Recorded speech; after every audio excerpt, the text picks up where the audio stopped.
আসসালামু আলাইকুম রহমতুল্লাহি ওয়া বারাকাতুহু নাহমাদুহু ওয়া নুসাল্লি আলা রাসূলিল কারীম আম্মা বা'দ।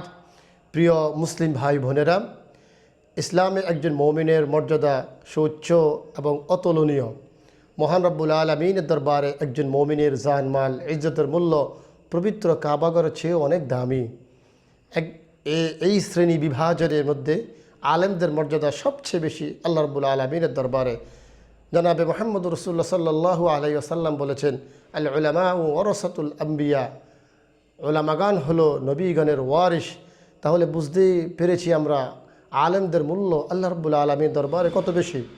কিন্তু আফসোসের বিষয় হচ্ছে আমরা অনেক সময় আলেমদের মর্যাদা না বুঝে আমরা তাদেরকে তুচ্ছ তাচ্ছিল্য করে ফেসবুকে এবং ইত্যাদি আমরা সেখানে ছবি ছড়িয়ে দিই।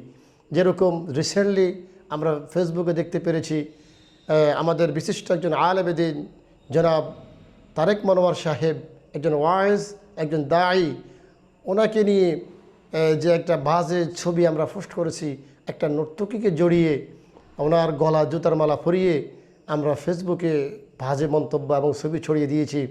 তাহলে একজন মুসলমান হিসাবে আমরা এই কাজটুকুন কি ভালো করেছি? ভালো করি নাই। এটা অত্যন্ত দুঃখজনক এবং গর্হিত একটি কাজ।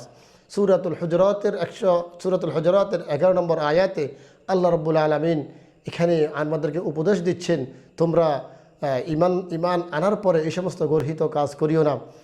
যারাই করবে যদি এই সমস্ত গর্হিত কাজ থেকে নিবৃত্ত না হয় তারাই জালেম।